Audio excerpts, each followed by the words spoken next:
Greetings everyone. Now we will see arrays in Java. So let's first understand the need of arrays in our programs. So we have seen data types and variables, and we make variables in a program. But let's say we want to represent 10,000 int variables into our program, then how can we do it? So if you want to represent 10,000, that's a big number.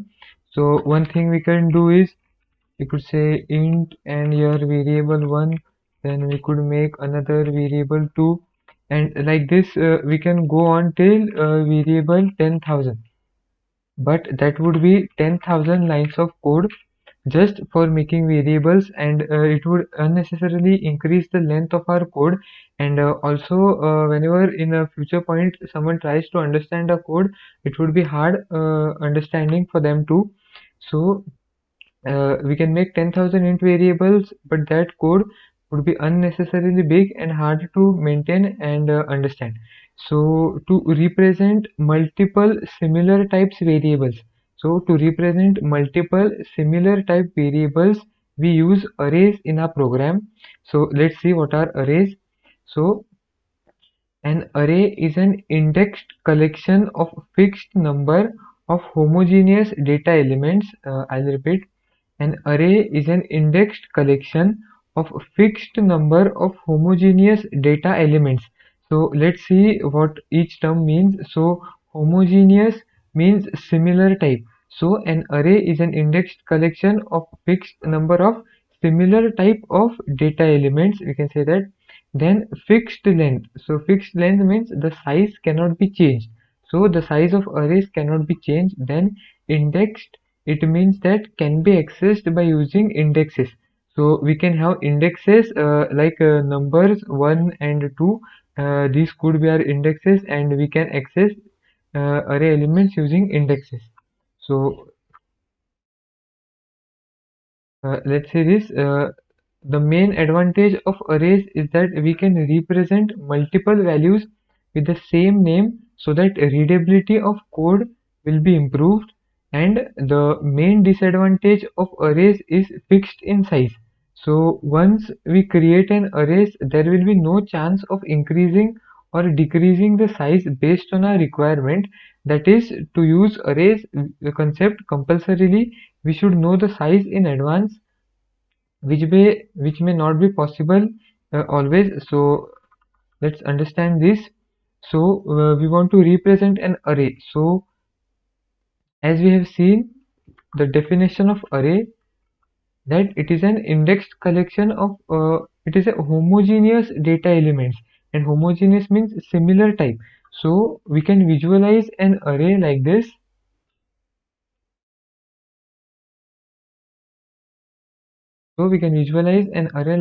And here let's say this is an int array.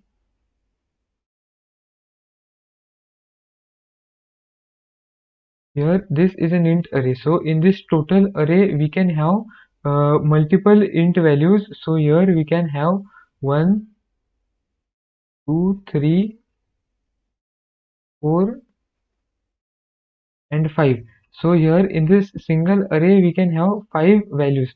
So what does this mean? So if you want to represent 5 variables in our program, so rather than creating 5 variables with a different name, we can create an array with, suppose, the name A. So if we create the array with the name A, then this single variable can hold these 5 values. So a single variable A will hold 5 values, and if we want to access these values, let's say we want to access the third value stored in our array. So here the third value is this 3 here. So first, second and then third. So the third value is here. So if you want to access any of these values in the array, then you use indexes. So in the definition we saw that an array is indexed collection. So we can use indexes. So if we want to use this third element here, then we would simply say we would need the you can say that from this array A, give me the third element. So Let's see this again. From the array A, I want the third element. So we can specify the index like this, and then we would get the value which is stored at the index, the third index. So in our case here, the value stored is 3.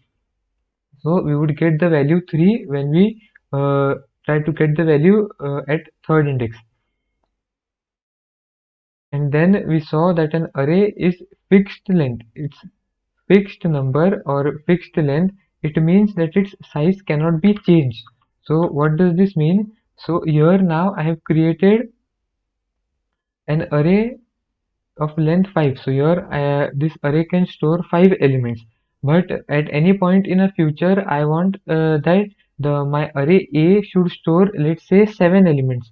I want to make it capable of storing 7 elements, so I would need here 2 more spaces. I would need 2 more spaces, but we cannot do this. We cannot change the size once we have made it. So initially I made it of size 5, so now it will always be of size 5, and I cannot change this. I cannot add more here, neither can I remove. So if I want, say I want this to store only 3 elements, so I want to remove these 2, so I cannot remove this 2. It is fixed length or fixed size, so this 5, its length 5 would be fixed, and we cannot change it at any point in our program. Here, homogeneous is similar type, fixed length and indexed. We saw all these 3 points, and here, just as we saw, the main advantage is we can represent multiple values with same name. So the readability of code is improved, and the disadvantage also we discussed that it is fixed in size.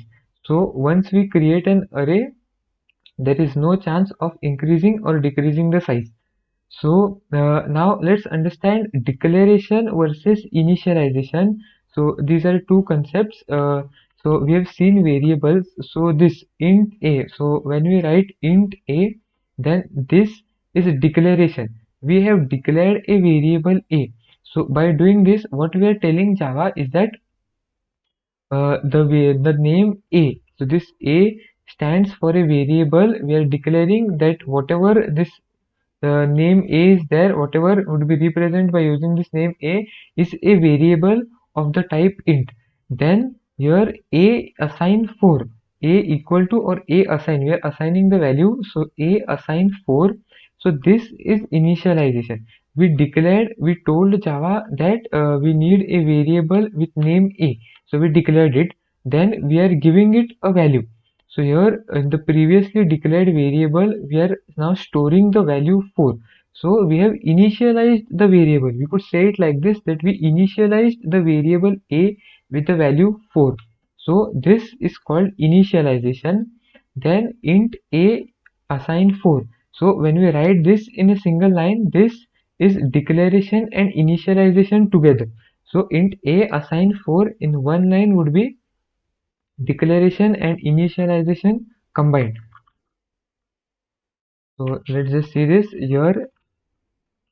Int a, this is declaration, then a assigns 6. So we assigned the value or we initialize the variable a.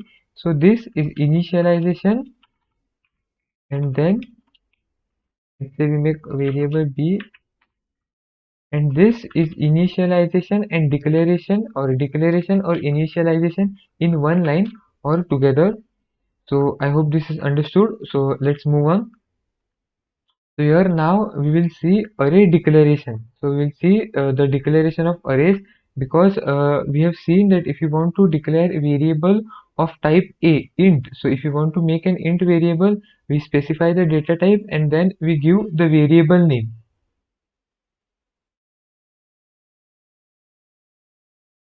Variable name. So in this format we create a variable. But now if you want to make an array, so there is a special declaration style for making arrays. So we will see that now. So array declaration. So here we can declare an array in multiple ways. So the first one is there int, and these brackets are important. Whenever these brackets are encountered by a program, it understands that we are trying to use or we are trying to make an array. So these brackets declare an array. So here int, then brackets, and then the variable name a. So what does this signify? That we want to make an array of type int with the name a. So I'll repeat, we want to make an array of type int with name a. And if we do not write this and we just write here int, if we simply write int a, then it would be considered as a normal variable.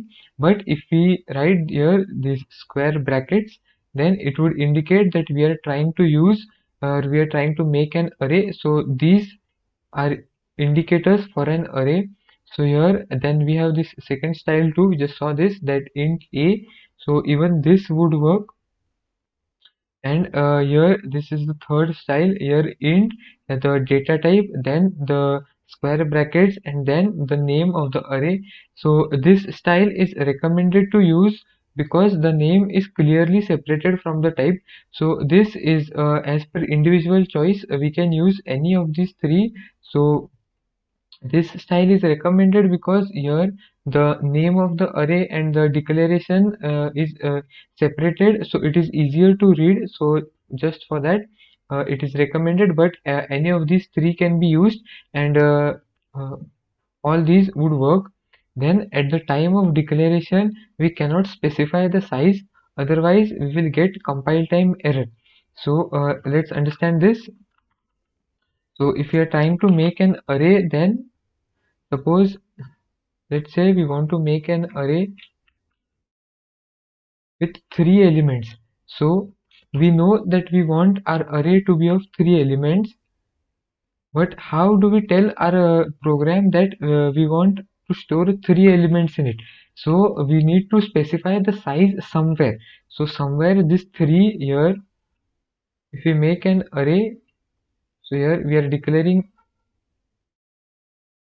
an array A. So here, but we need to specify the size 3. So somewhere the size needs to be specified, but not in the declaration. So not here.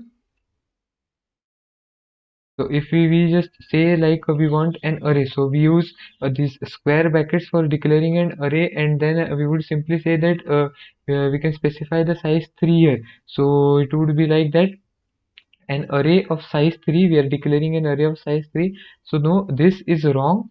So we cannot declare the size while we cannot specify the size while declaration. So here int a, this declaration would be valid, but if we specify, if we give here size, then this would be invalid and we would get an error for this. So let's see. So if we make this and simply run a program, then the program runs without any error. So since there is no error, we are not getting any output, as we are not generating any output here. But let's say if I specify the size 3 here and now I try to run, then here we are getting an error here, syntax error on token 3, delete this token. So it cannot understand what this 3 means, so it is suggesting us to delete it. And if we remove it and we run it, then it runs fine. So it runs without error. So we have to specify the size, but not here. We'll see where to specify the size in just a moment. So here we saw that this style is invalid. So now let us understand the array construction. So every array in Java is an object. So simply everything in Java is an object.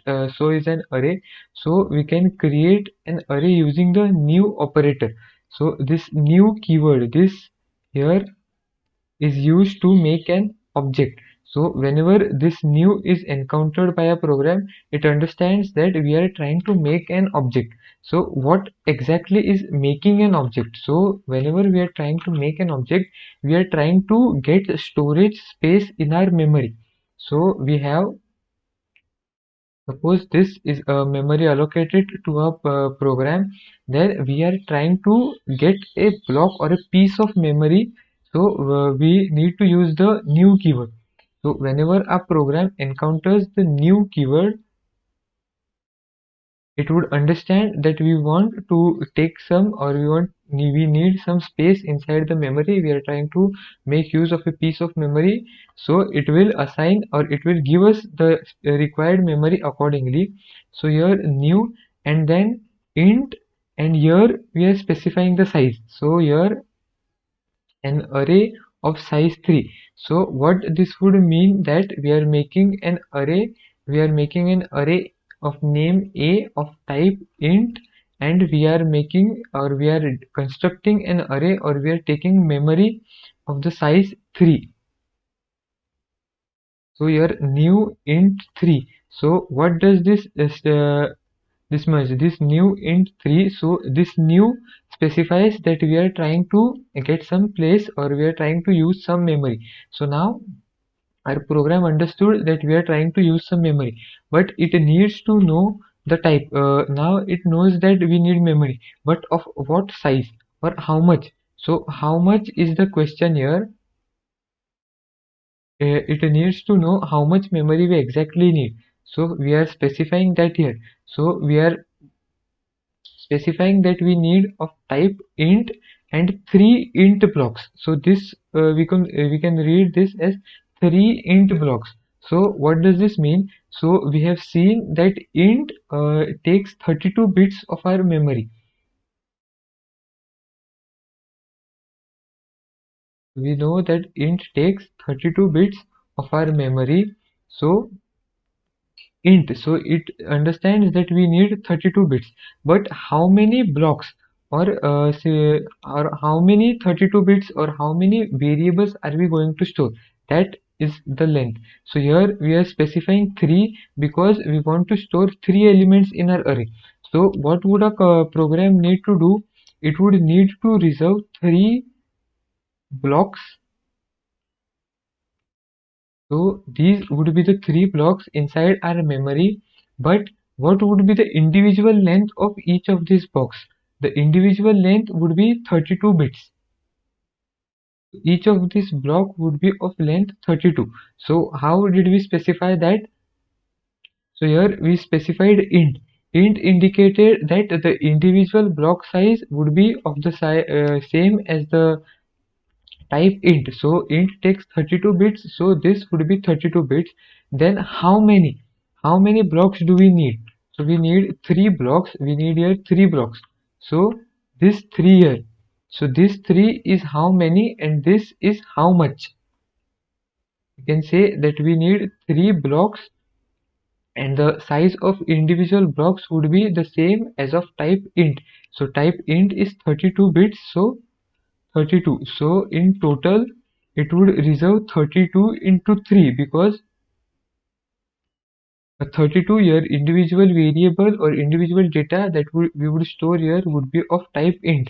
So, and that would be 32 bits in length, and we are using 3 such blocks. So 32 into 3. So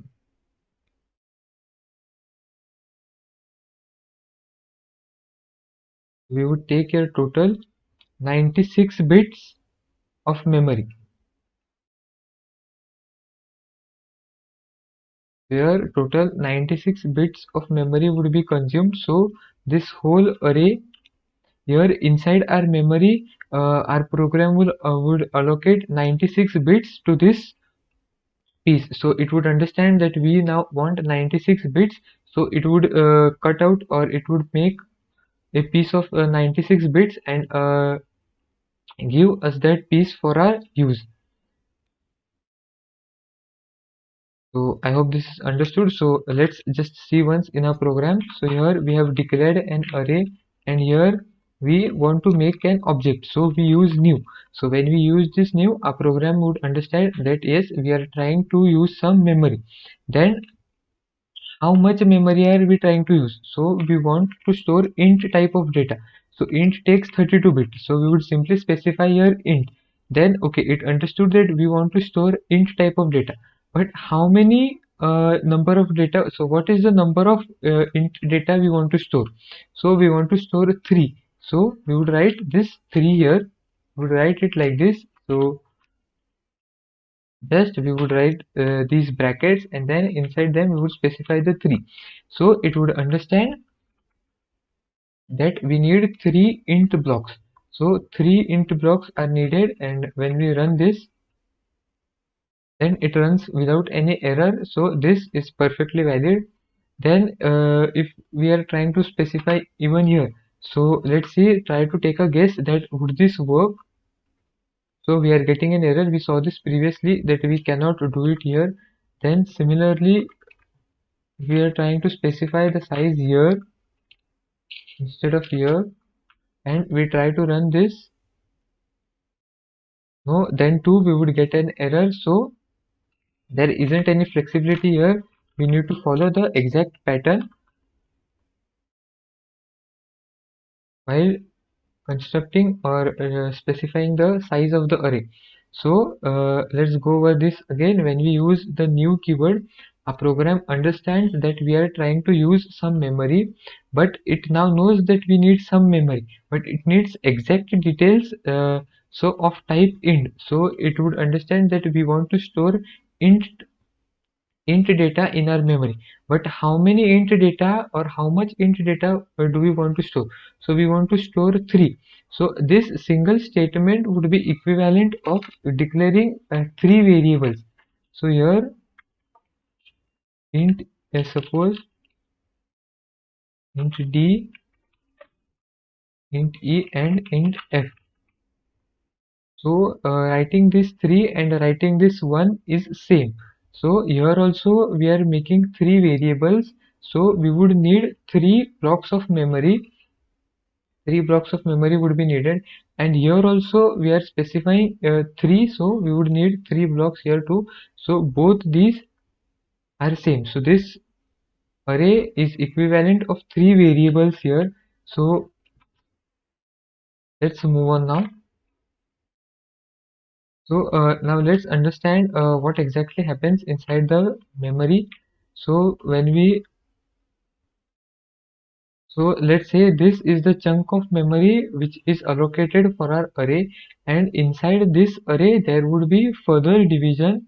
So there would be 3 blocks now here, and the variable a would point to this.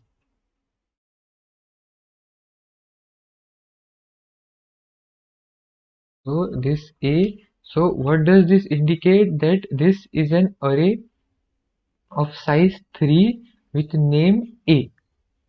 So an array with size 3 and name a. So this is what we are doing here. So this a, and here there are 3 blocks of memory. It means it can store 3 int values. So here first and second and third. So of 32, 32 and 32 bits. So we can store here 3 int values, and if we want to store, suppose let's say 4, then we would think that we would simply add one more block here, but no, we cannot do this. We cannot add any memory. So similarly we cannot remove this, so we want to make here size 2. So we can say that we would simply ignore this memory or not use or free this one block, but we cannot do this. So let's understand why exactly we cannot do this. So let's suppose that this is our memory and this is our array here, and this is our array. So inside our memory there is some data stored before and there is some data stored after, and as we can see that these 3 blocks are one after another. So and there is data before and there is data after, and these are one after another. So if we want to increase, then we would need to add one more block in the just beside these 3. So if we try to add this here, but here there is some data immediately after these 3, so we cannot add here, because then where would that whole data go? So we cannot just overwrite and consume the memory here. So adding more is not possible. Similarly, if we want to remove, let's say, this, and we want to store only two, we want only two blocks, and we're trying to delete this or free this memory, but we cannot do this because this might be so small that it may not be usable in future, so it would just waste our memory. We cannot add or we cannot remove any memory. If we want to increase or decrease the size, then we would need to completely destroy this. We would need to remove these three together, and if we want to create of size 2, then we would take somewhere new space inside our memory with two blocks. Or similarly, if we want to increase, then we would take three blocks or four blocks somewhere.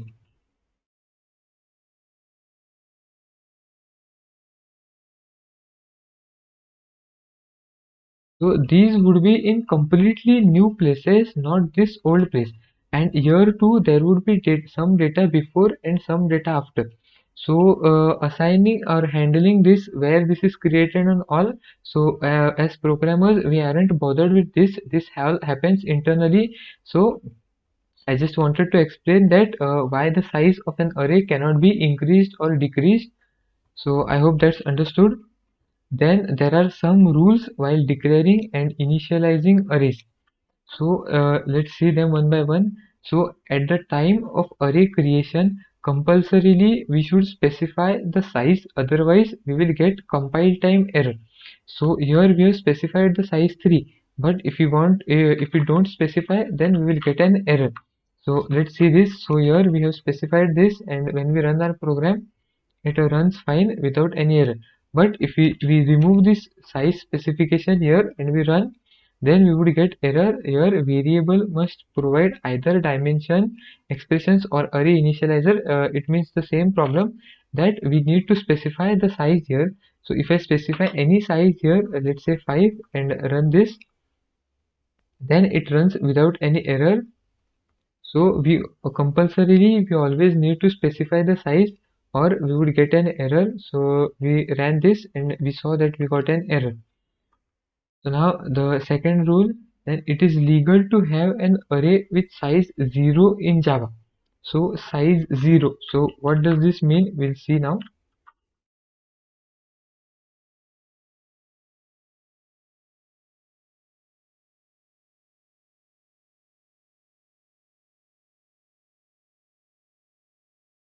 So here suppose let's say we specify the size here 0,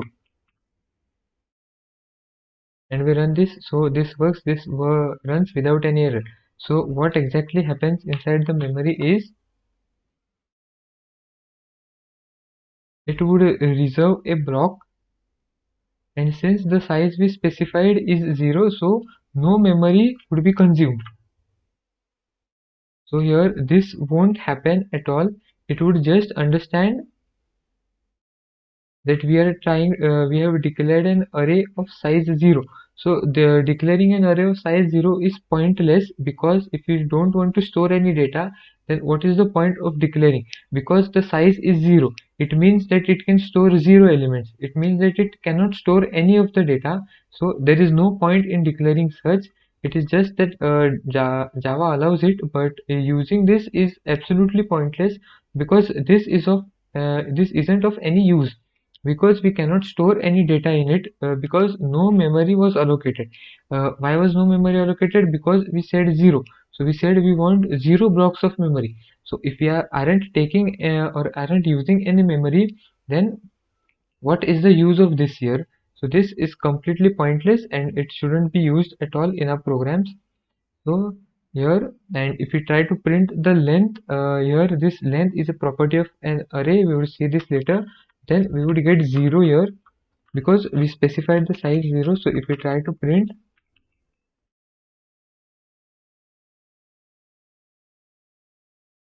here the array dot,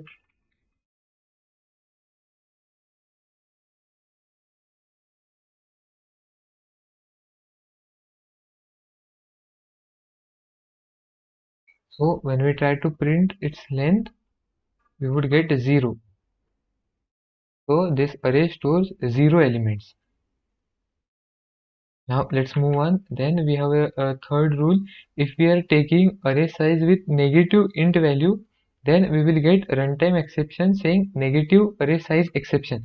So here, if we try to specify this as negative, then we would get an error. So let's see this. Suppose here we say -5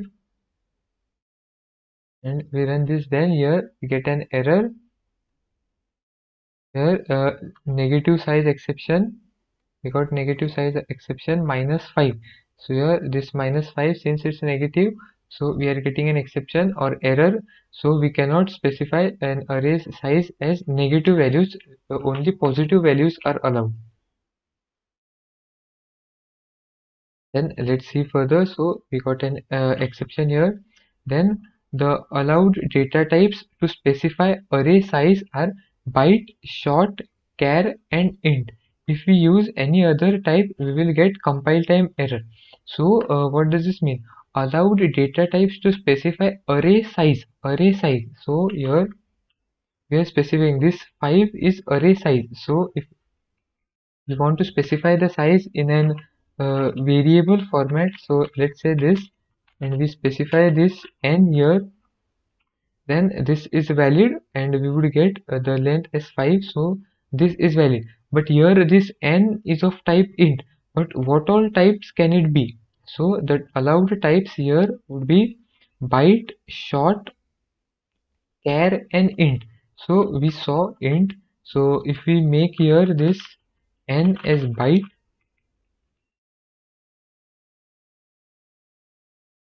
then also it would work, because the value 5 is now a byte type, but that doesn't matter, the value 5 matters here. So this would work. Similarly, even short, if we try to specify a short and we run this, then this works too. And similarly, now here this must be understood carefully. Let's suppose we have a character a and we are specifying C here. So would this work? This C is a character and its value is A. So when we try to run this, would this work? So let's see. So here this works, and the length is 97. So what happens here is, as we know that the all of our characters are represented as integer values. So this C would internally hold the int value 97, because the coded representation of A, or the code associated with A, is 97. So this A is denoted by the number 97 inside our program. So this would mean that this C here is the value 97. So we can even use this characters here, but it is not recommended to use this. We should use either specify the size here or simply use int here.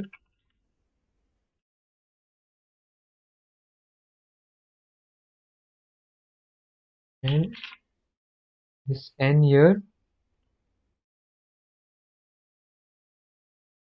So this works. So it is not recommended, but we just saw that even char would work too.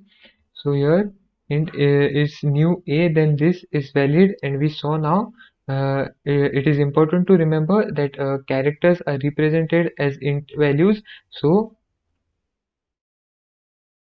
this 97 here, and then we saw byte, we can represent using byte.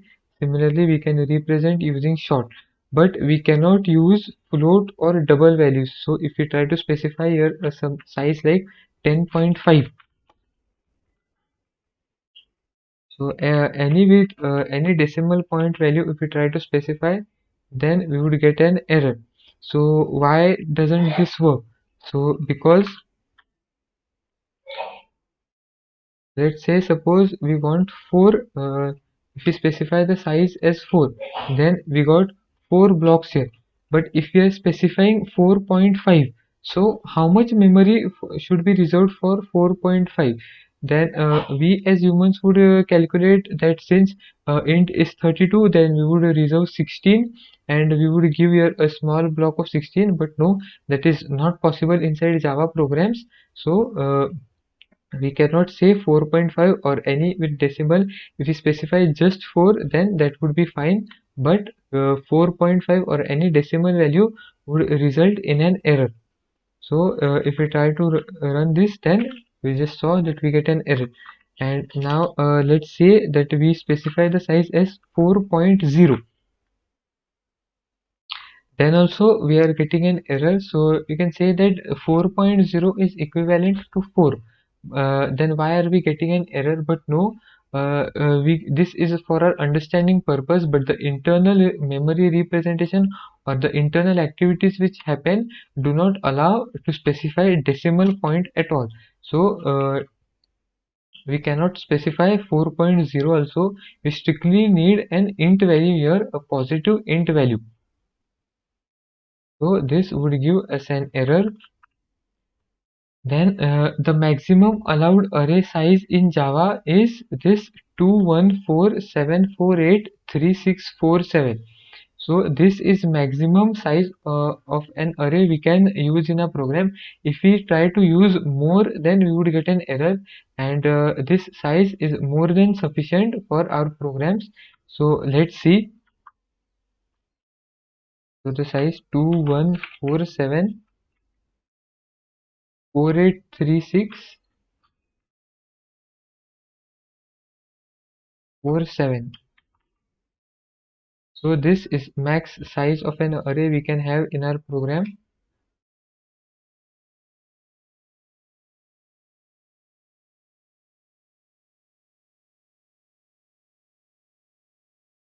So here I am getting an error. The requested array size exceeds VM limit because my physical machine does not allow this size.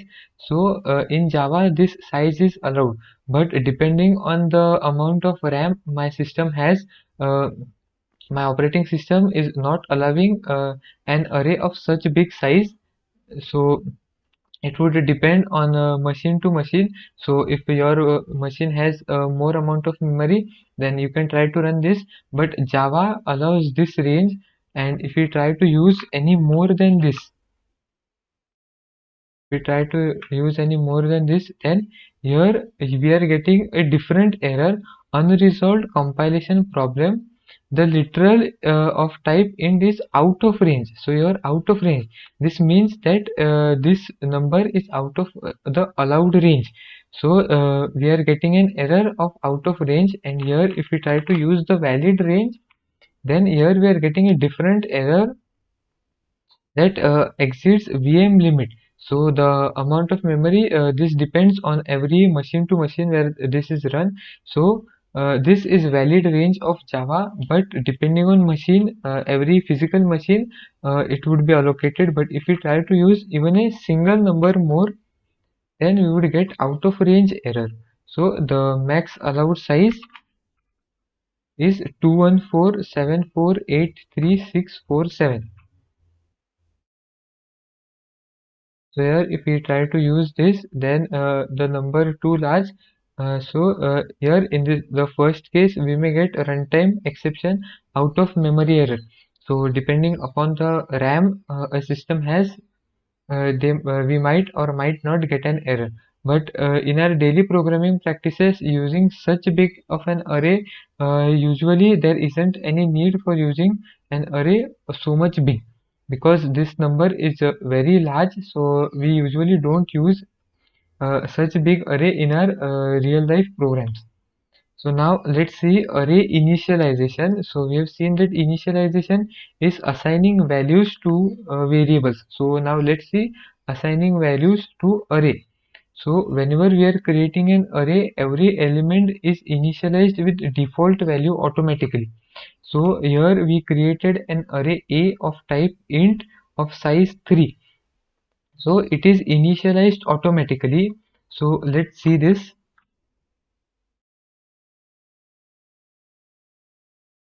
So here 3, and if I try to print this only A and A0. So I'll explain what is this. So here we are getting this output and here 0. So what is this? So here whenever we are trying to print any object reference, so this A here, in this case our A here is a reference to this array object we have created. So object reference internally toString. So every object has a toString method which will be executed. So this method returns some string values for every object, so which is implemented by default and returns value in the following pattern. So the class name and the @ symbol and then hexadecimal string representation of hash code. So hexadecimal string representation of hash code and this class name. So here when we run this, we get this. So this opening bracket, opening square bracket, and this I. So this is the internal class name of type int. So this data type int is a class inside Java, and the name of the internal name of this class is these two characters. So the opening bracket and I, then the @ symbol, and then this is hexadecimal code representation. So this depends from machine to machine, and for every device we would get a different output. So this is hexadecimal string representation. So when we try to just print this A reference, then we would get an error. And now let us understand what is this here.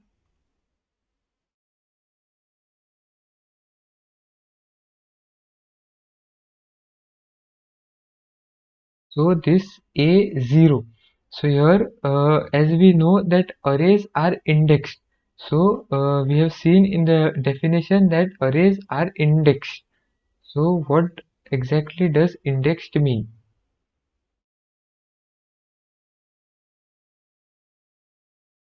Index. So index means that every position inside an array has some index value associated with it, and using this value we can access it.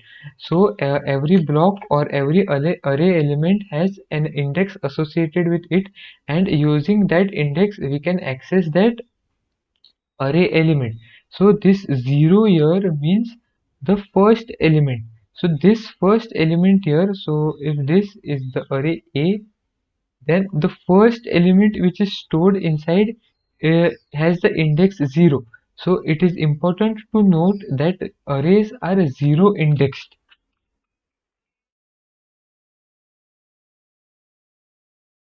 Arrays are 0 indexed. So what does this mean? So the index begin from 0. So here as we saw that 0 and not 1. If we specify here 1, then it would tell the second element. So this second element here would be returned. We would get the value at the second element, not the first element.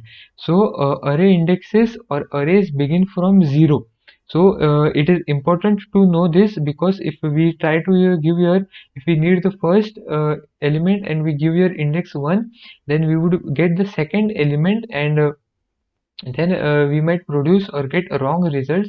So it is important to know that arrays are 0 index, which means that indexes begin at 0. So the index 0 would give us the first element.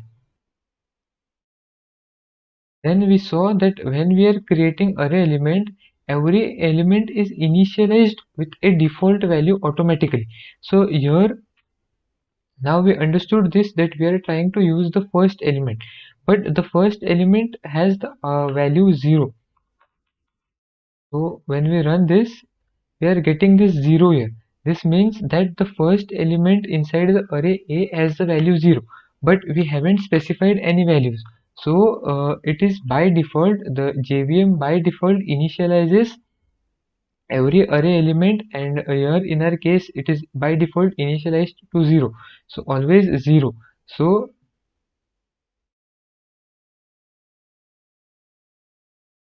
here rather than being empty, here a 0 is stored and we can change this as per our preferences. We can change this and store whatever we want to store here, but while the declaration and initialization, here by default 0 will be stored.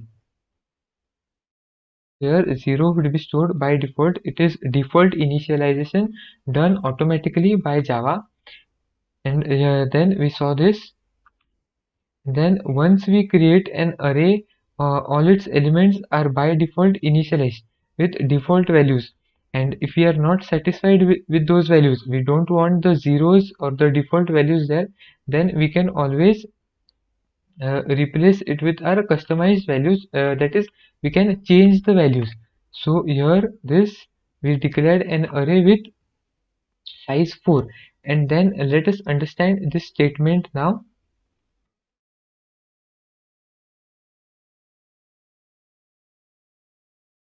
Here we have assign the value 4. So what does this mean? This indicates that the 0th index, so whatever the element is there at 0th index, give it the value 4. So here if this is our array,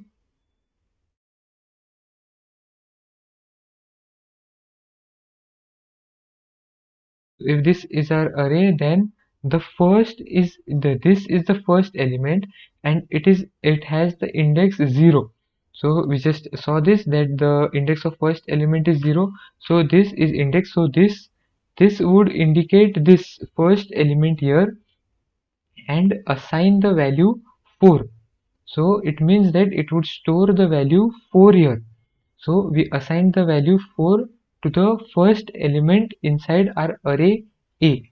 So whenever we want to access any of array elements, then we have this fixed syntax that the array name, then the opening square bracket, then the index we want to use, let's say the first, and then close this. So this would give, so this indicates this first index here. This second element here, the index 1 indicates the second element here. So writing this, our program would understand that we are trying to do something with the second element of the array. So if we only specify it like this, just as we have done here, we have specified it, so it would return the value stored at this place. So here by default 0 is stored, so here we are getting 0 as our output. So here 0. So if you want to try to get the, if you want to get the value stored at the location, then we would use this. And if you want to assign some value, so if you want to assign some value, so here we have assigned the value, so we simply would write the equal to sign here and write whatever value we want to specify. So if you want to store here 3, then we would write here equal to or assign 3, and then this 3 would be stored here inside the memory. So for accessing array elements, this is the syntax. So the name of the array, then the opening bracket, square bracket, then the index, whatever we want to specify the index, and then here this. So here we are specifying the 0th. So for the 0th index or the first element, we want to store the value 10. So if this is our array, then here the value would be 10. 10 would be stored here, because here we specified that at the index 0 store the value 10. Similarly at index 1 store the value 20. So after 0 there is the index 1. So here store the value 20. Then at the second index or index 2, the index 2 store the value 30. So it would store the value 30 here, and similarly it would store 40. 40 here. But if let's now run this and see.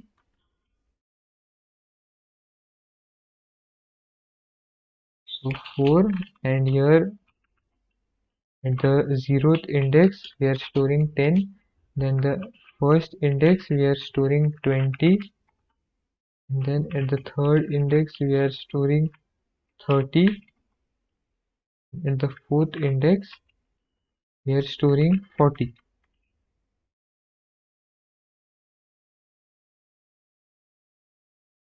So if we try to, so now we have stored the values here in all of the indexes, and when we are trying to access one, so if we try to print the value at the 0th index,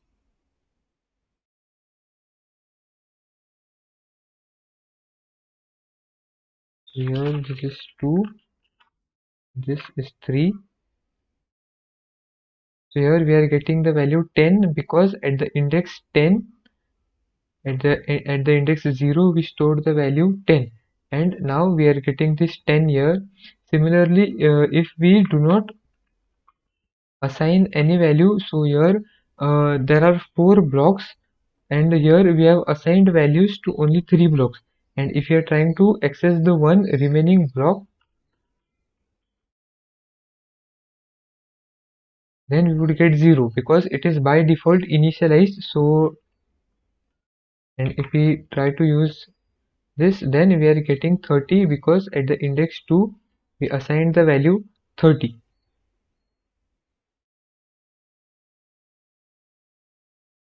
And now let's see this one.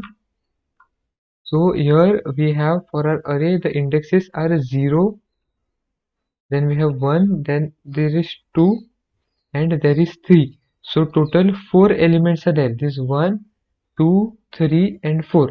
And the indexes 0, 1, 2, and 3. But if we are trying to use any invalid index, so let's suppose we try to use the index 4 here.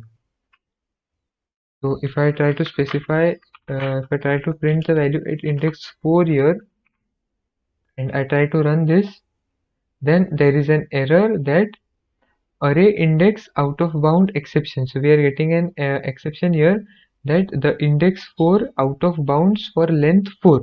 So index 4 out of bound for length 4. So what does this mean? So the length of our array is 4 here. So these are 4 elements stored inside our array, and the indexes are 0, 1, 2, and 3. So there is no index 4 inside our array. So we are trying to access an invalid index. So we are getting this error. So whenever we try to access an invalid index, we get an error. So here this array index out of bound exception. Similarly, this is the same thing. So let's move on. So here this is the visual representation. So initially 10, initially 0 was stored, but using this line we stored here the value 10. Similarly, using this line, we stored the value 20 and 30 and 40 at these respective places. Then, if we are trying to access array element without range index, then we will get an exception saying array index out of bound exception. So we just saw this, that whenever we try to use any invalid index, then we get an error. So now declaration, construction, and initialization of an array in single line. So here, to make an array, let's say, of 3 elements, then we are needed to write these many lines of code. So let's say we make an array of size 100, and now we want to store 100. So then we would write to these lines till we reach the we assign values to 100 elements. So there is a shortcut for doing this, and that is we can specify the values here directly using these braces. So using this curly braces, we can specify the values directly. So let's see.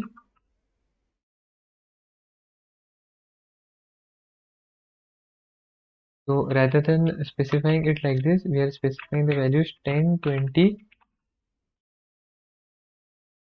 and 30.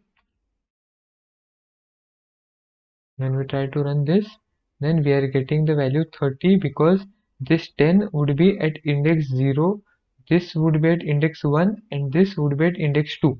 So at index 2 there is 30, so we are getting our output as 30. So here and if we try to print the length of this array using the length property here, then we would get the length as 3.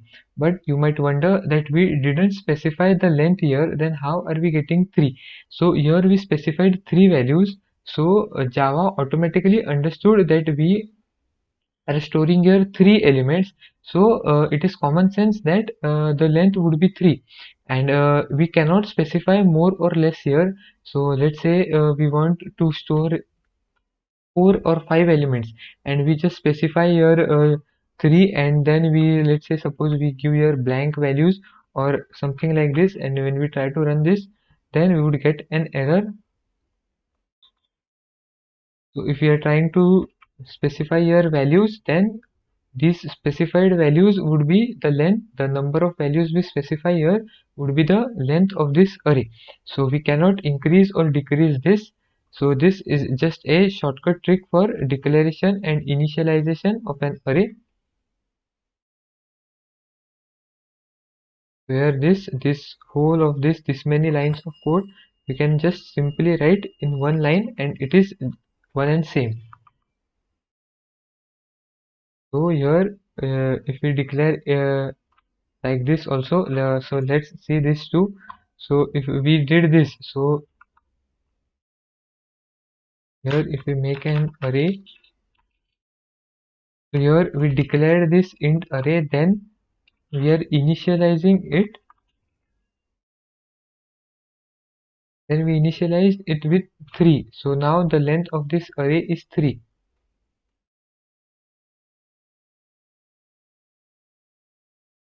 Here these 3 blocks, this is our array A with 3 blocks.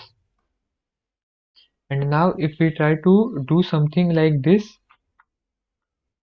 and here if we try to assign, say, and here 10, 20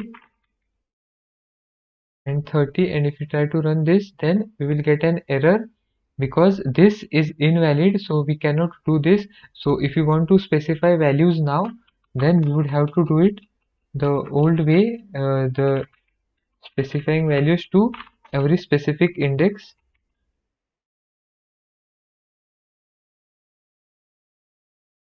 20. So we would need to do this. So the shortcut style using the curly braces is only valid when we are doing declaration and initialization together. We cannot do or use this separately. Only when we are doing initialization and declaration in a single line, then only it is valid.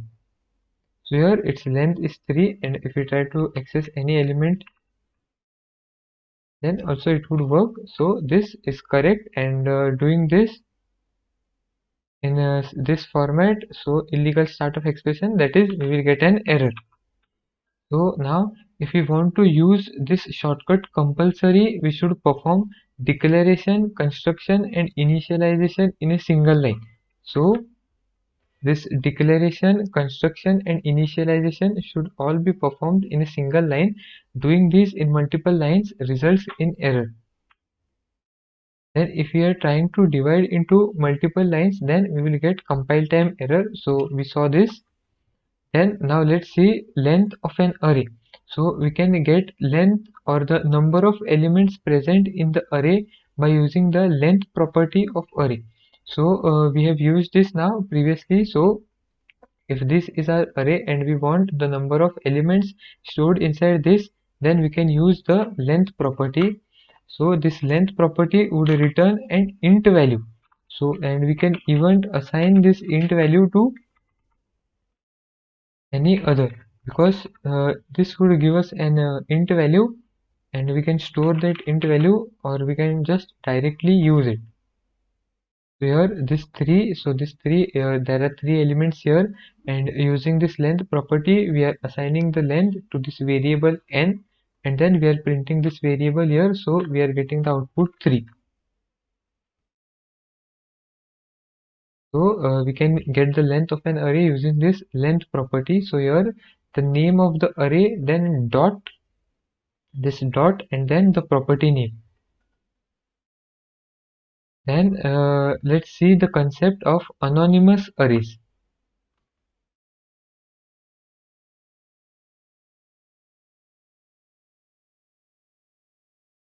So sometimes we can create an array without name. Such type of nameless arrays are called anonymous arrays. So we can create arrays that do not have any name, just simply an array. So the main objective of anonymous arrays is just for instant use. So we want an array just for some temporary small amount of operations or a very small purpose, and we don't want to bother creating the following the standard syntax of creating an array. We just want just for instant use. So for that we can create anonymous arrays as follows. So here new int and the followed by the parent, the brackets, and then here the curly opening curly brace, then the values we want to specify, and then the closing curly brace and a semicolon.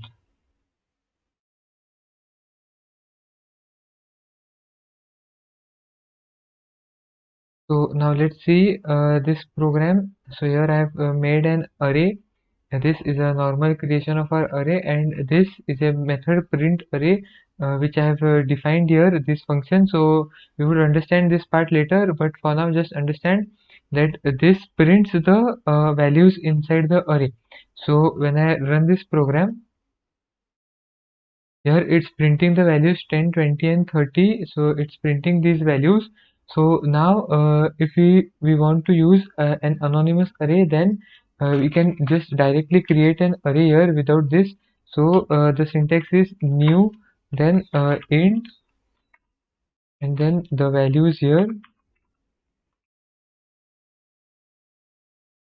So now when I try to run this, we are getting the same output. That is, so this here is treated as an array. This is an array without any name, so it's nameless. So inside the memory, this normal array representation of memory would be created, but no variable would be assigned, so it would be nameless. This whole chunk of memory would be nameless and would be time being. So once its use is completed, so it's being used inside this function here. So once its use is completed, it is deleted, or this memory which was occupied by this is deleted, and it's freed, the memory is freed.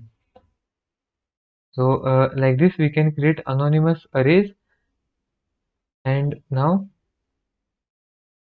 one more thing, that if we just create anonymous arrays and do not use them anywhere, let's say I create this array with these values, then I would get an error here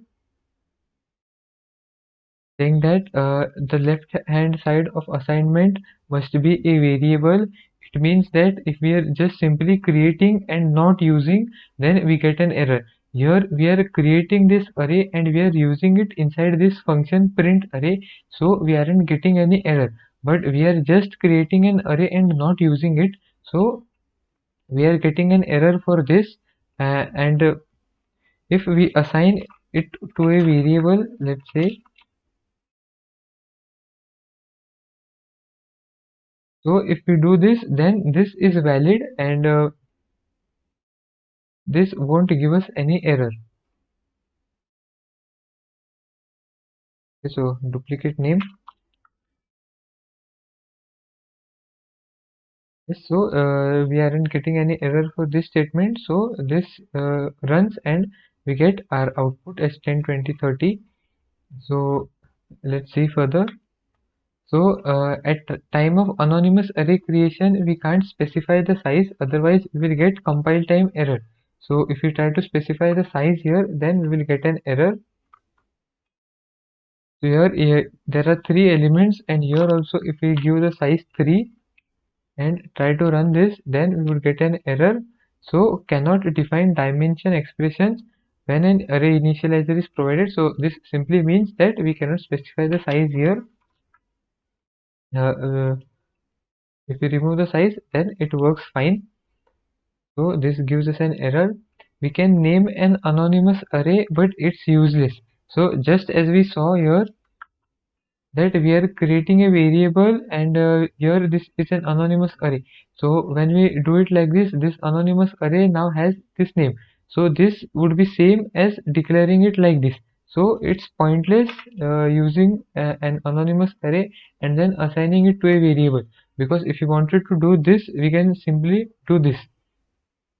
So an anonymous array can also be assigned to a variable, but it's pointless. So when we do this, this works. So now let's see array element assignments. So let's see multiple cases now. So the first case, in the case of primitive arrays, as an array element, any type is allowed which can be converted to declared type. So I'll repeat, in the case of primitive arrays, as an array element, any type is allowed which can be converted to declared type. So let's see what this means. So here example, for int type arrays, the allowed array element types are byte, short, char and int. So let's see this program. So here we have an array.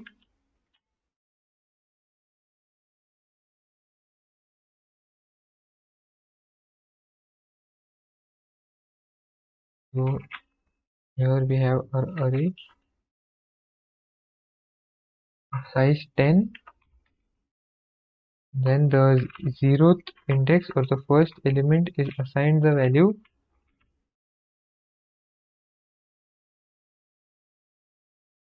It is assigned 97, and then the first in the index 1 is assigned the value here character A. So this character A is assigned here.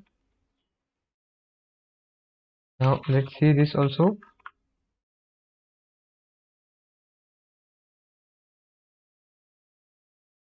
Then we have a byte variable B, and then this is also assigned to the array. Similarly, we have here short variable. So we have a byte variable B with the value 10, and this second index, the index 2, is assigned this variable, and then we have short variable here, and this is also assigned.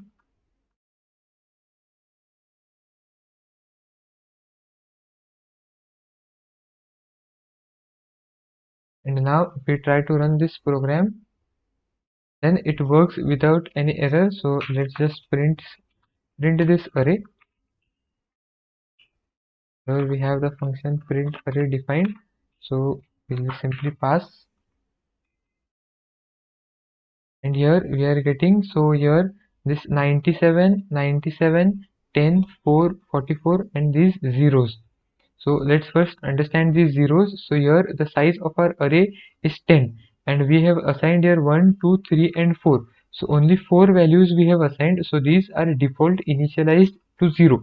So we are getting 0 as output because we haven't assigned any of the indexes. So here we are getting 0. Then here the first index, the first element we have assigned 97. Then here we are getting the output 97. Then here we are getting 97 also, but we have assigned the character A here. So as we know that for every character there is a numeric mapping. So the number associated with the character lowercase a is 97. So here internally this a is treated as 97. So this 97 is assigned to the index 1. So here we have 97, and then we have byte. So this is a byte value, 10 is a byte value, and then this byte variable we are assigning to this int array element. So this is getting assigned, and similarly with the case of short, here we are creating a short variable and then we are assigning this. So why do this int these byte and short values are allowed in int, or why doesn't this give us any error? So let us understand that. So as we know that int is 32 bits, so we know that int variables are 32 bits, byte variables are 8 bits,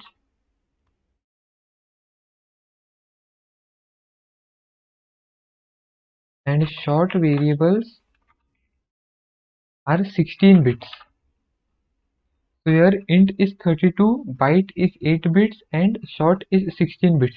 So here the value 10, in the case of this byte variable b, this 10 is represented inside 8 bits. So the byte variable b has the value 10, then it has 8 bits and int has 32 bits. So if we are trying to convert this byte into int, if we are trying to convert this byte into it, then these 8 bits can sufficiently be accumulated, or these 8 bits can fit inside these 32 bits. So this 10 is getting converted into an int. So byte gets converted into int because the size of int is greater than the size of byte. So size of int is 32 and size of byte is 8. So since 32 is bigger than 8, then it means that any variable or any value that can be represented as a byte, it can also be represented as int. So here this 10 gets converted from byte to int, and we are getting the output here. This 10, this b got converted into an int value here, and it got assigned to this array element at index 2. Then similarly we have short.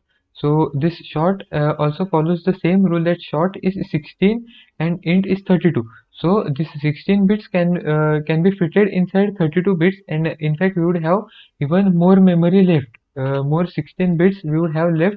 So whatever can be represented inside short gets represented inside byte 2.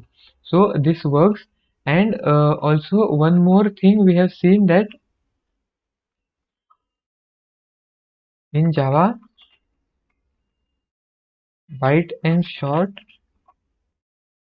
values are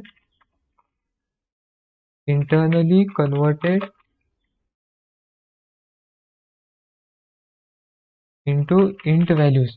So whenever we are storing by using byte or short values, then these are automatically internally converted into int values. So what does this mean? That byte variable takes 8 bits. So suppose this is a byte variable with 8 bits, then it is made 32 bits. So let's say here the value representation, the sequence of our ones and zeros ended here for the representation of our byte variables. Then here 22 zeros are added before. So this would make the total length to 32. 8 from the bytes and 24 are added, and total is made to 32. And this total is stored inside an int. So this happens internally and we aren't bothered with it. And in fact, we might think that then we can store bigger values inside a byte variable. So since we know that the range of byte is still positive 128, so suppose if I try to store 140, then I'll get an error, because first it is 8 bits only and then it gets converted into 32. So the conversion to 32 happens completely internally, and as programmers we aren't bothered with it, and we should not in fact you try to use this conversion somewhere, because this happens internally and this isn't bothered. If we just simply want to store int values, then we should use the int data type, and trying to do something like byte to int, and we shouldn't try to do something like that. Then similar is the case for short. Both byte and short get converted into int, so either way 32 bits are occupied. So here these work too, but now let's see this one, a long value. So now at the fourth index, if I try to assign the value 10 as a long variable and try to run this, then getting an error, cannot convert from long to int. So we know that long takes 64 bits. So we know that long variables are 64 bits. So it is common sense that we cannot fit 64 bits into 32 bits. So the length of the sequence of zeros and ones for this long variable would be 64. And we are trying to fit this 64 into this int, this 32 bits. So it isn't valid. That's why we are getting an error that cannot convert from long to int. But you might think that this 10 can be fitted inside int 2. We can represent this 10 inside int 2. So there would be the representation of 10, the sequence of zeros and ones for 10, and then there would be zeros here. So why don't we just eliminate the 32 zeros here and take the remaining 32 zeros and then fit them inside int? But we cannot do this because we don't know that the value which is present here will always be in the int range. So if there isn't the value 10 here and there is a value something that is too big for int and can only be fitted inside a long, so if there is a true long value, then we would get an error. So to avoid that, we cannot fit the long here. So whenever we are trying to find out or figure out that which variables or which data types can fit inside which, so the smaller ones can fit inside the bigger ones. So smaller ones can fit inside.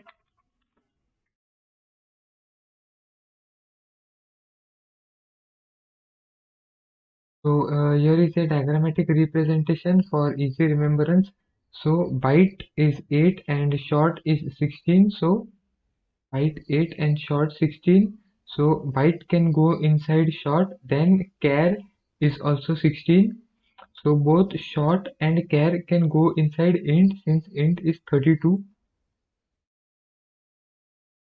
Then we have long. Long is 64. And since int is 32, it goes inside long. Then longs 64 can fit inside floats 32. So since it is a floating point arithmetic there, so it fits. So longs 64 can go inside floats 32, and then this can go inside doubles 64. So it's not necessary that we should first convert it from byte to short and then to int. We can directly go from byte to double also. It's just that we should go from left to right. That is, the data types here should be converted into the data types towards the right and not towards the left. If we try to convert double into float or float into long or long into int, then we would get errors. So I hope this is understood. Now let's move on. So now here we have the case that we saw that element level promptions are not available at the so we saw this example that when we tried to convert into long, we got errors. So and this we saw the diagram. Now let's move on. Now array variable assignments. So we'll see now various cases. So element level promptions are not applicable at array level, array object level. So let's understand what this means. So a char value can be prompted or converted into int type, but char array cannot be prompted to int array. So let's see what this means. So here we have, suppose we have a char variable with a value of, let's say, f, and then we make an int variable and assign this char variable to this variable, to this int variable, and when we try to print the int variable, we get 102 as our output because the code representation for f is 102. But now if we have a char array, so let's say we have a char array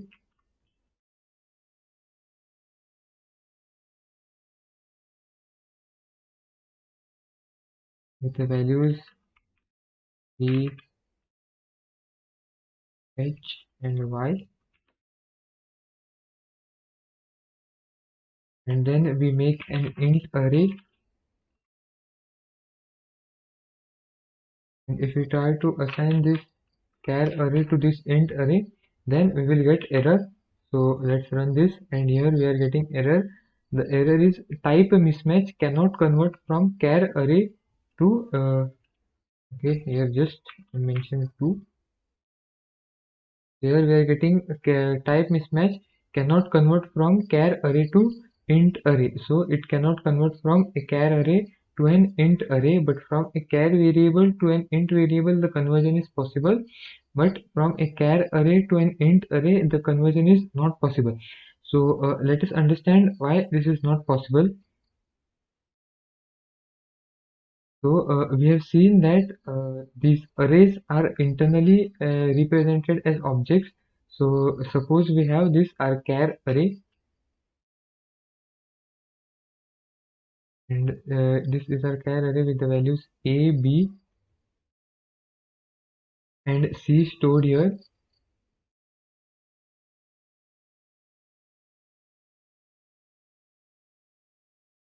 Now this is our array. So when we execute this statement here, so what happens is our program creates an int array variable. So this, it creates this, and it tries to assign it to the same object. It won't create another object inside a memory and then try to copy this data here and convert it. It will simply try to assign this variable, make this variable point to this object, this array here, which is of type char.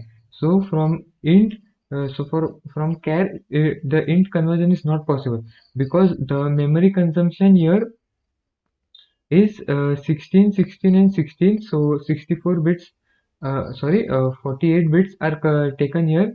So 16 multiplied by 3, so here total 48 bits. So this is of total 48 bits, and since int is 32, so it would take 32. An int array would ideally take with 3 elements 96 bits. So this 48 and 96, so there happens too much mess inside internally Java, inside the internal conversions. So simply we cannot do this because as I said, uh, this simply creates another variable and makes it point to this existing array. It won't copy the values and then convert them. If it did that, then this would have been valid, but since it is not doing that, so we cannot perform this operation here. But in the case of this, since internally this character value is represented as a numeric value, this f is represented as a numeric value, so from this char to this int it is possible, but these arrays, even though they hold values, but the internal memory structuring is very much different, so we cannot just directly convert them. So this is a similar example we saw. Here we have array, and then we are creating an int array, uh, int b array, and we are assigning the int array. So this a is an int array and this b also is an int array. So this is valid since both of these are int. So this is valid. But if we try to assign this, if we create an int array named c and try to assign this char array to this, then we will get error incompatible types. So we saw this in the program. So here are some examples of valid functions. So we can convert from char to int. This would be valid. Then we can convert a char array into an int array. We cannot do that. That is invalid. Then an int variable to long variable is valid. An int array to long array is invalid. Similarly, double variable to float variable we cannot convert because as we saw, double takes 64 bits and float is 32 bits. So trying to fit 64 bits inside 32 is not possible, so it is invalid. And similarly, double array to float array is not possible. So from this we can conclude that arrays cannot be converted from any types to any type. So we cannot convert arrays at all, but variables, if we have variables, then the smaller variables which occupy less memory can be converted into variables types with bigger memory allocations. So we have seen this. Now let's take another case. So whenever we are assigning one array to another array, internal elements won't copy, just reference variables will be reassigned. Hence, sizes are not important, but types must be matched. So here I have demonstrated this same thing, that this A assign B and B assign A. So what happens here is this A is initially pointing to this array, then uh, when we execute this A assign B, then we are making this A point to this array here, which is 80 and 90, because the array pointed by B is this one. So the array pointed by B is this 80, 90, and we are assigning this A to this one. And similarly, now this B, we are making it point to A. So here now B would point to this. So both of these are valid. So you can try executing this. And now let's see array dimensions. So let us understand now dimensional arrays. So one dimensional arrays. So all the arrays we have seen previously are one dimensional arrays. So what are one dimensional arrays?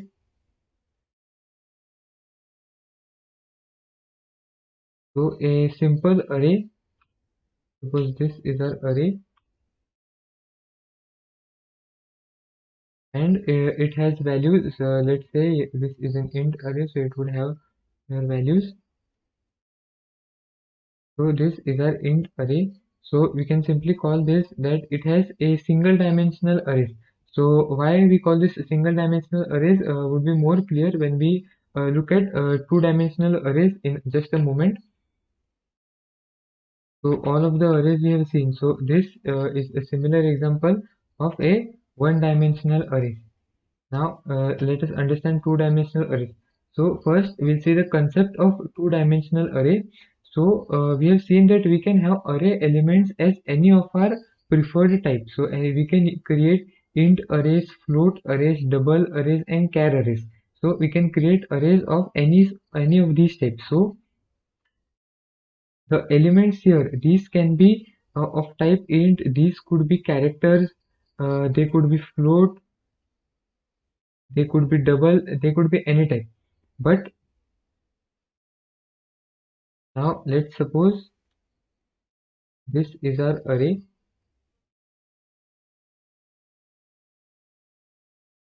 and now consider this carefully. Pay attention. So we can have the array elements as int, char, float, double, long, anything. But can we have another arrays as these arrays elements? So I'll repeat. Can we have another arrays? So can array elements be arrays? So think upon this array elements.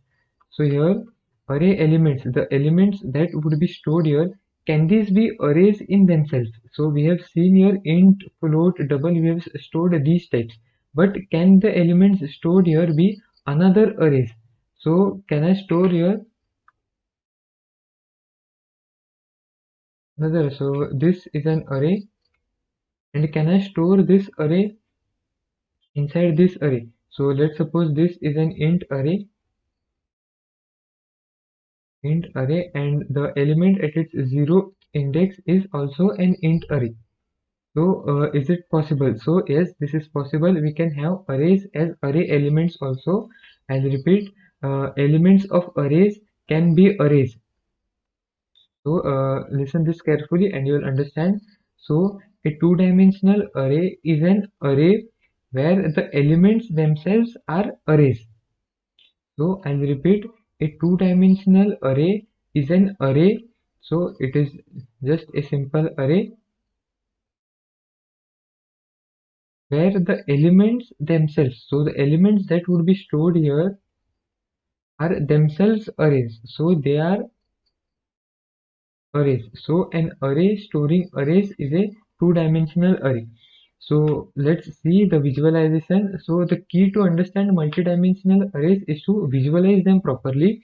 So let's see this visualization. So suppose we have this is our main array. This array we can create.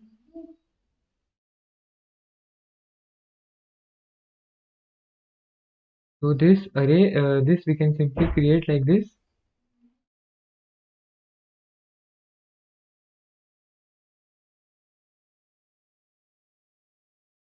And these are the array elements.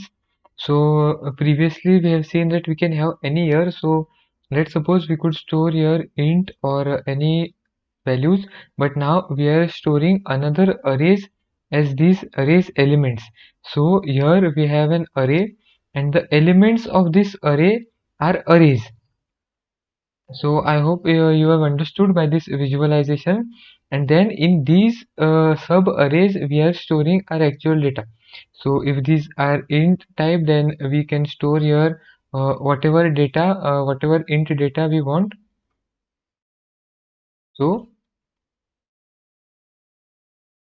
here we can store. So let's see, these are of size 1 2 3 4 5 and 6. So these are of size 6 and we have like this 1 2 3 and 4.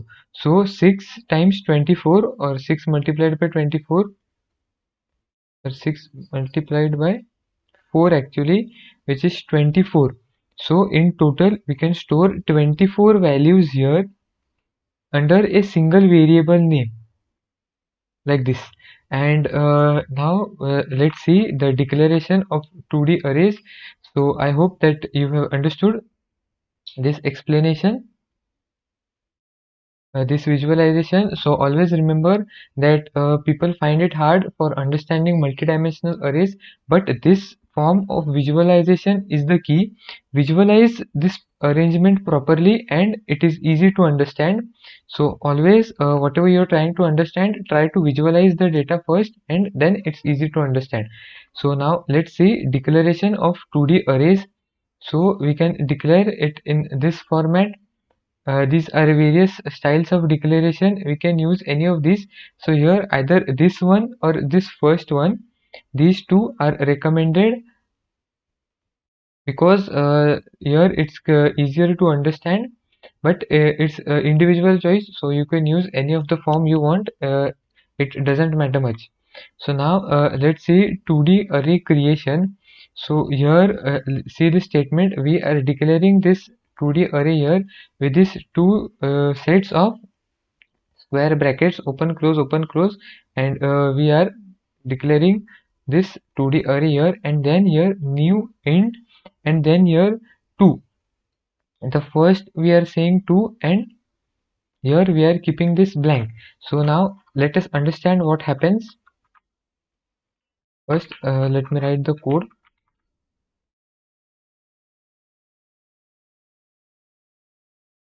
Suppose we have this and we wrote here new.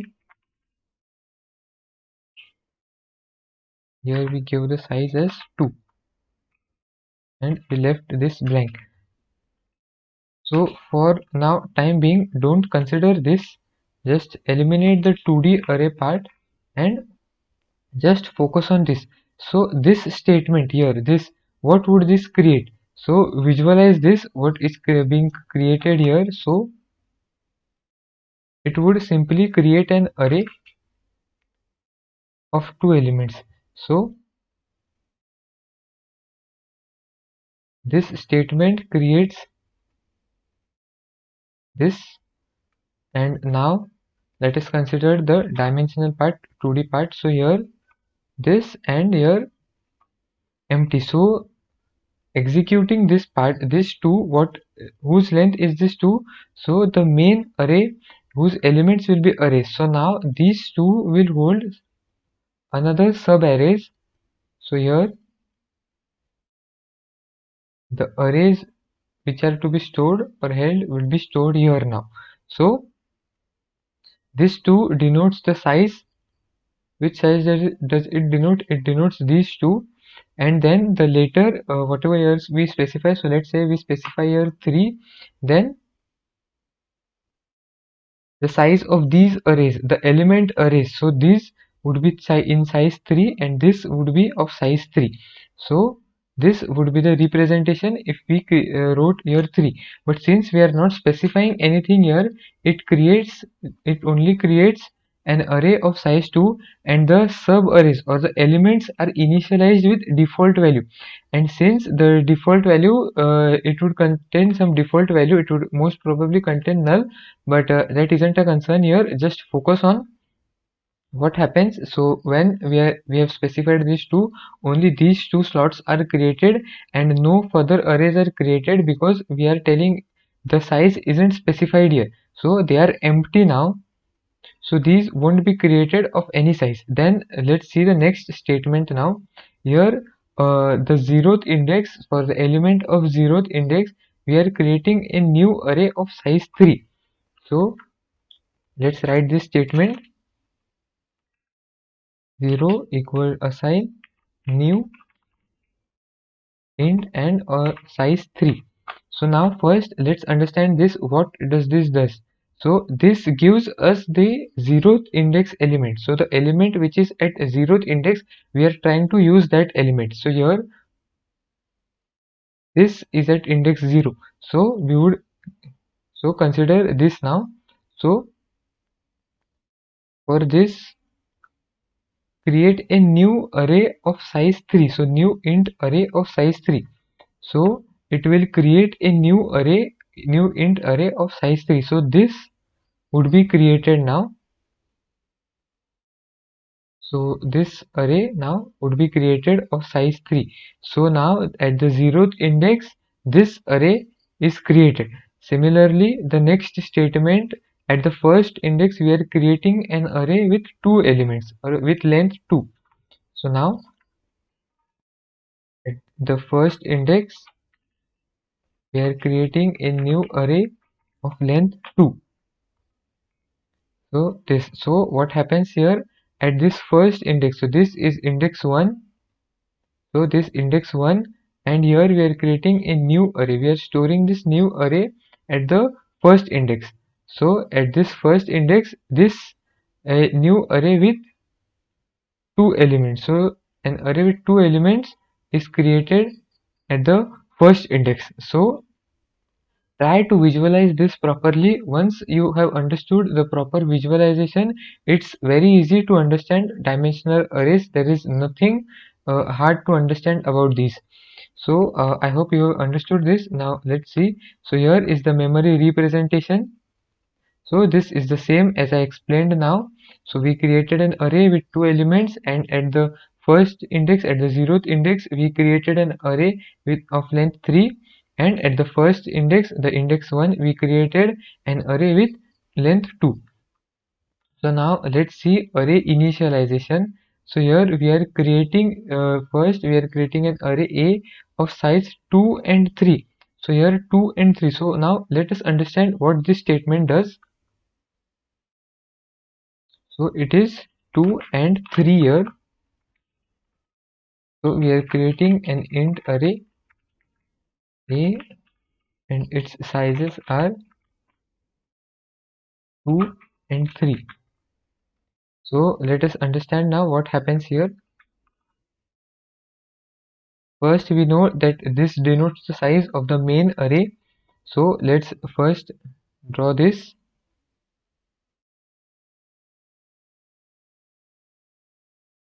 So this is 2.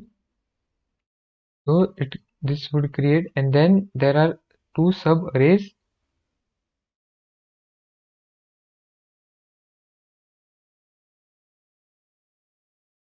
like this of length 3.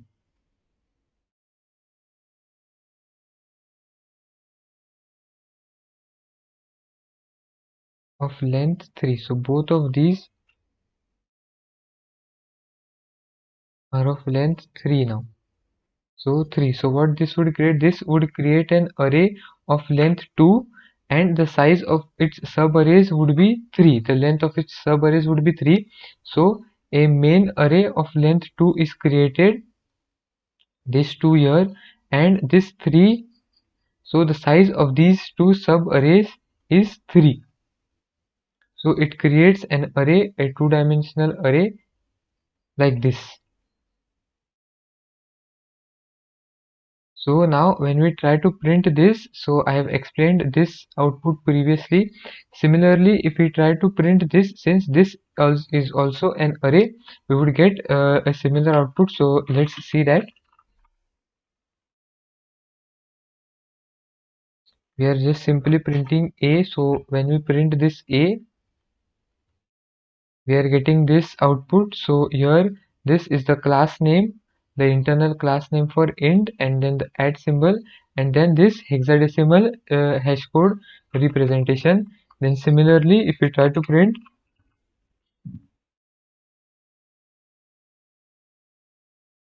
0th here, so now let's not print this and only print the 0th element. So here, if this would be a normal int array, then we would get whatever is stored at the 0th index. So similarly, in this case also it is happening the same. It is giving us whatever is stored at its 0th index. So at its 0th index, an array is stored.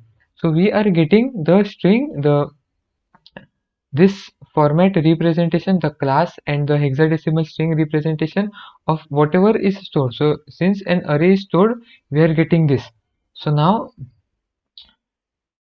you might be wondering how to access these elements. So now how do we exactly access this? So I want to print, so by default these values are initialized to 0. So if we want to access these, then we just simply use this format. So here a 0 and 0. So give me the 0th element of 0th index. So here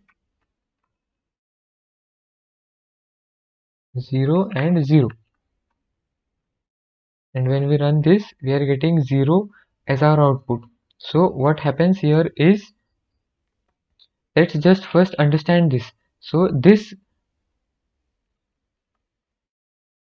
is our array, and we want the value stored at its 0th index. So when we write this, we would get the value stored at its 0th index by writing this. So if we write this, we would get the value stored at the 0th index. But now in this case, at the 0th index, an array is stored. This whole array is stored at the 0th index. So now I want to access this array. So simply just the normal, we want its 0th index, so we would write this again. So what does this mean? So give me the 0th index of the array at 0 index 0. Similarly, if we write here 1, so what does this mean? We are trying to access the index 1. Whose index 1 are we trying to access? We are trying to access the index 1 of the array at index 0 of the main array.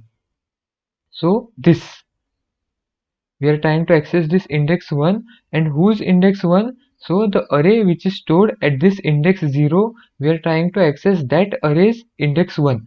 So I hope it is clear now. I'll repeat again. Try to just get the visualization, and it's easy. There is nothing hard about multidimensional arrays. So here when we write this, so if we write here 1 also, okay, oh yes, this just will delete it, and here we are getting 0 as our output. Similarly, if we want to assign any value to that, so the array stored at index 1, so which array it would give? This is index 1, so it would give me the array stored here. So for this array's index, let's say it's index 0, I want to assign the value 55. So where would this 55 be stored? So the index 0, whose index 0? The array stored at main index 1. So the array stored at main index 1. So index 1, this main index 1, and its 0th index. So this, here this 55 would be stored. So when we try to print this now,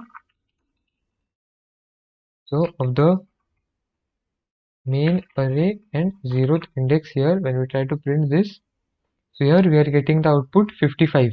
So just when you're trying to evaluate this, go from the right side, go from right to left. So the zeroth index, so whose zeroth index? So the array which is stored at main index 1. So the array which is stored at main index 1, its index 0. So this one, so we got this index and the output is 55. So we stored 55 there and we retrieved 55. So here, since this was default 0, so we got 0. So in this format we can access the values of two-dimensional array. So now here is the memory representation. So this is our main array A, and at the zeroth index, the element at zeroth index is an array of length 3, and at the index 1 there is an array of length 3. So here, since we gave this as 3, so these two are 3, and we gave this here as 2, so this is 2. Now here there is another example. So here 0, and when we try to get this, we'll get this exception. So now let's try to understand this. So here we are making an array of the name A, and here int and 2 and nothing. So we aren't specifying here. So I just said before that most probably null would be stored. So I'll explain now what that means. So here we have this main array of length 2. So since this is 2, we have the main array here. Now we are trying to print. So when we print this, we are getting this output here, the class name, internal class name, the at, and the hexadecimal hash code representation. And now let's try to print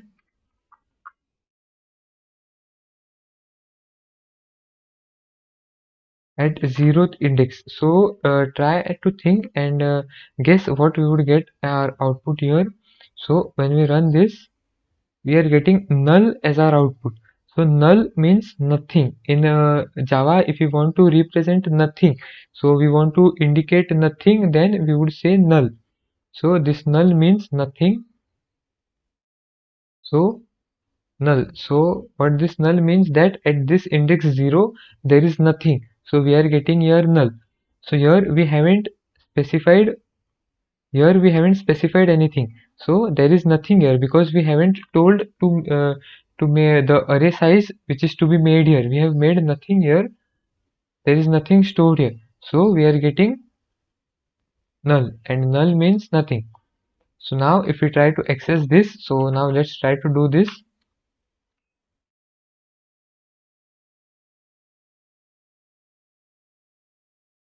So now what we are trying to say is we need the index 0, and whose index 0?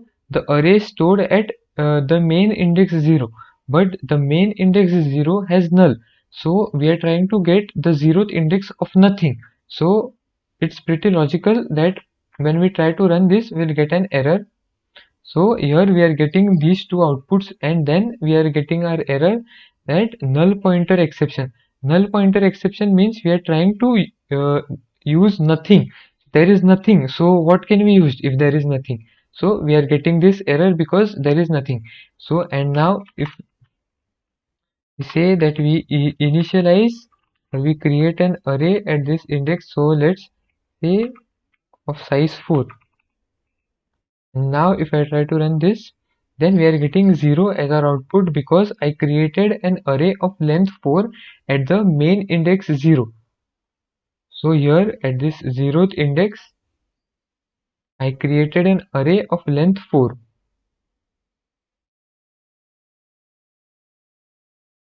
At this index 0, I created an array of length 4. by this statement.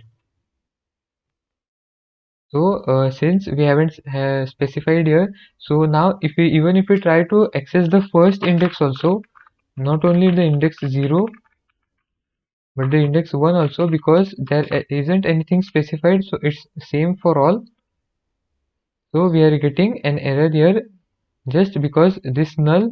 So this at the index 1 there is nothing, so here there is nothing, so it gives us null, and we are trying to access the index 0 of nothing, so we are getting an error. So let's move on now. So this is null, so here null is stored and we are trying to access the value stored at null, so we are getting error. So now declaration and initialization in a single line. So same. So for one dimensional arrays, if this is our one dimensional array, then we just did just specified values like this and it worked. So we initialize the array. So we can initialize a two-dimensional array in similar pattern. So what we do is we write these curly braces and then we write the values inside them. So I would do the same thing here. So I wrote these curly braces. Now I have to give values inside this. But here, since the elements are of type int, I am giving int values. But here the elements are of type array. So I must give arrays. So I'll do that. I'll give arrays here. So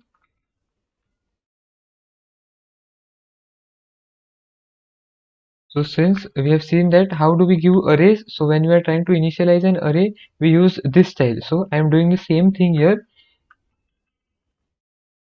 And so this is one element now, and we separate the elements by comma. So we have separated the individual elements with comma. So I'll do the same thing here. I'll put a comma and then I'll put the next values. So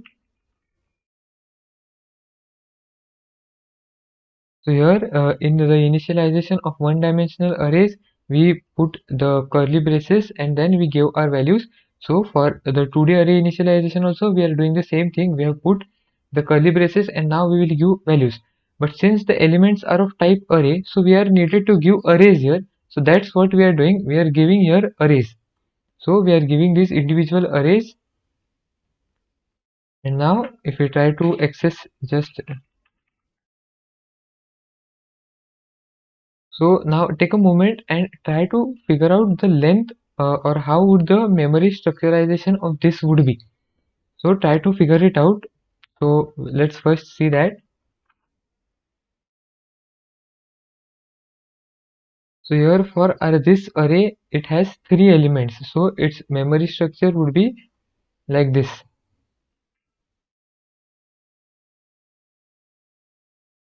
Its index 0, 1 and 2 and the values 1, 2 and 3. So 1, 2 and 3. So this statement would create an array with memory representation like this.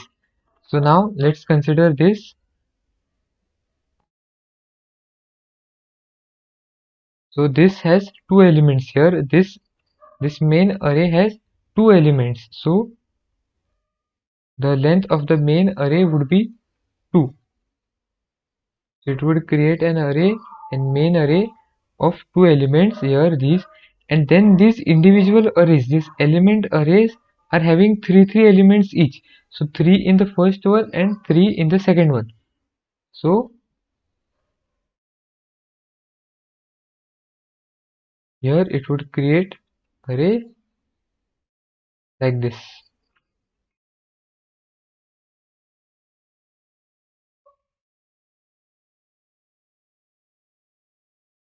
Its length would be 3.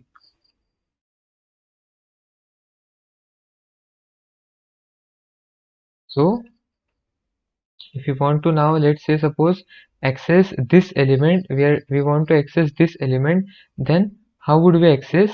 So here let's write the index. This index is 0, 1 and 0, 1, 2. Similarly here 0, 1 and 2. So we start from the main array. So we are trying to access this here. So its index is 1. So we will say we want the index. We want this index 1. But whose index 1 do we want? So we want the index 1 of the array stored at the main index 1. So the main index is 1. So we would write that here this index 1 and then the name of the array. So we need to specify which array are we exactly trying to use. So this A here for that, and then when we run this we are getting 6 as our output. So let's just fill in the values. So 1, 2 and 3. So the array at index 0 has the values 1, 2 and 3. So the values here are 1, 2 and 3, and here are 5, 6 and 7. So we are getting 6 as our output here, because now just try to visualize this also here.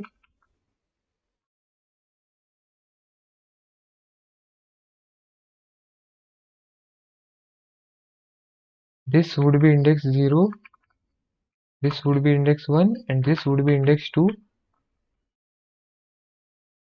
Similarly this would be index 0 and this would be index 1. So just try to visualize in this pattern also, and then you would get. So we are trying to access this element, so 1 and 1. So first consider this and then this. We can assume this as a row and column pattern here.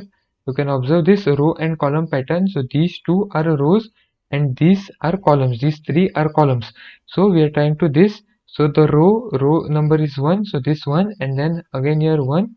So this one. So now if we want to access this element 3, then how would we access it? Then we could say that its row number is 0. So here we would write 0, and then here this 3, its row column number. Now this 3's row number is 0 and then column number is 2.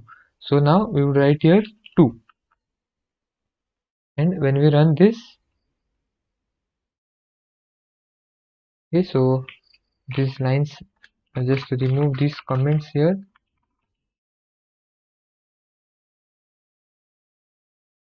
Let's just make it like this.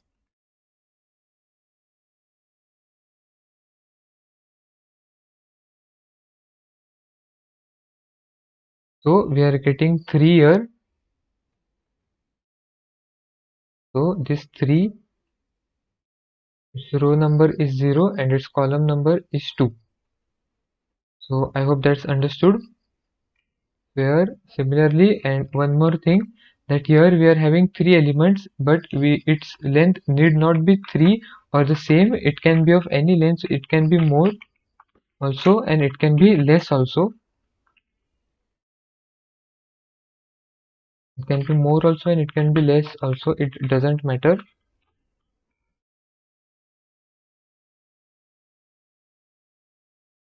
So this sub arrays could be of variable lengths. Their lengths don't matter. So this is of 3 and this is of length 2. So this is the memory visualization of this here. So try to practice these visualizations and you will get it. So now length of 2D array. So in multidimensional arrays, length variable represents only base size but not total size. So let's see what this means. So here for this array, if I try to print its length, so what would it print? So it gives us 3. Why does it give 3? Because this base array A has 3 elements. It doesn't matter what its elements are, but it has 3 elements, so we are getting the output as 3. Since it has 3 elements, this one array is one element, this array is a second element, and this array is third element, so we are getting 3. But now let's say we want to get the length of this array. So how can we access this array? So to access these values, we write the same thing. So here 1, because this is stored at index 1. So this is at index 0, this is at index 1, and this is at index 2. So this is at index 1. So whatever the array is stored at index 1, give me its length. So when we try to run this, we are getting 7 because 7 is this one's length. So this, which array does it denote? This denotes this array stored at index 1 and then its length. So if we create an array with 6 and 3, so the base length we would get 6, and each array is its subarray would be of length 3. So its memory visualization could be like this. So this is a main array of length 6, and the length of these each subarrays is 3. So this 6 here, this, and this 3 here, this 3. So now let's see two-dimensional array assignments. So whenever we are assigning one array to another array, dimensions must be matched. That is, in the place of one-dimensional arrays, we should provide same type only, otherwise we will get compile time error. So let's see what this means. So here this statement, so we are creating an array of base size 2 and the subarray size is nothing. So let's see this.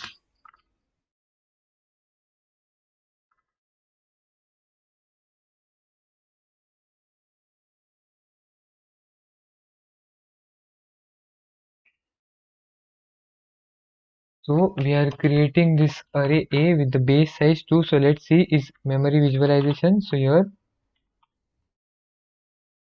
it would simply create a base array like this, and there won't be any sub arrays since we haven't specified any size here.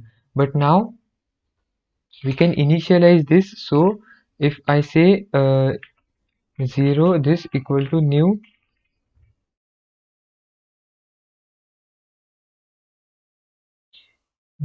int 4. Now what I have done is, here for the 0th index I have created an array with a length or a size 4. So this is valid, but now if I am trying to do this, that for the index 1 I am trying to create another two-dimensional array. So if I try to do this and I run now, I'll get an error. So type mismatch cannot convert from int a two-dimensional array to a one-dimensional array. So since we have specified here that this is a one-dimensional array here, so we specified this as a base array. So it created a base array for us. This base array got created. Then we said that we want to keep a array there, only a single dimensional array there. So it will create only this single dimensional array for us. We cannot create more multi-dimensional arrays here. So if we try to do this, then we are getting an error. So this statement here, if we try to create another two-dimensional array where we have specified this one-dimensional array, then we will get incompatible times a compile time error. Similarly, we have mentioned here arrays, and if we try to assign a direct value, so here if we try to specify here a direct value, then also we are getting an error that type mismatch cannot convert from int value to an int array. So it cannot convert this also. So we need to strictly give here an array like this. So if we give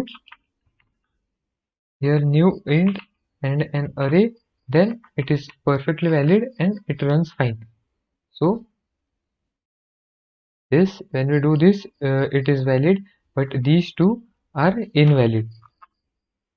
So let's see now. So now let's consider this example. We are creating an array A of size 3 and 2. So now let's see this.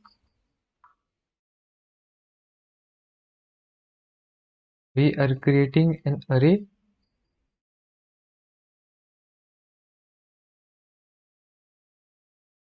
Here this array, its size is 2, is 3, and then the size of sub arrays is 2. So here there will be sub arrays size 2. So these sub arrays have sizes this or the length as 2. Then okay, so this is our initial representation. So this whole statement can be visualized like this. Now let's see further. So now at the 0th index we are creating a new array of length 3. So what would happen is it would create now a new array here, and its length would be 3, and then it would reassign this, so it would cancel out this and assign this here. So now the 0th index has, or the 0th index points to an array with length 3. Similarly here for the first index we are making it point to a new array of length 4. So here the first index, a new array would be created of length 4. Of length 4 a new array is created, and this instead of pointing here now would start pointing to this newly created array. And here this is our A, which is a base array. Here now it points to this, and these now point to this, so these two are now gone, and we have our new assignments here, this one and this one. So now let's see further. So now here we are completely reassigning the base array A as a new array of 4 and 3. So base size 4 and sub array size 3. So it would create a new base array of size 4. So a new base array of size 4 would be created, and the sub array size is 3. So it would create a sub arrays,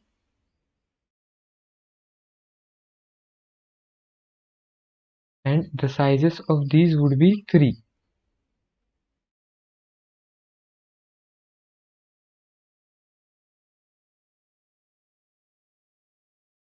The sizes of these are 3, and this variable A would now point to this, and this is discarded. So now this whole part would be deleted, and now this A would start pointing to this.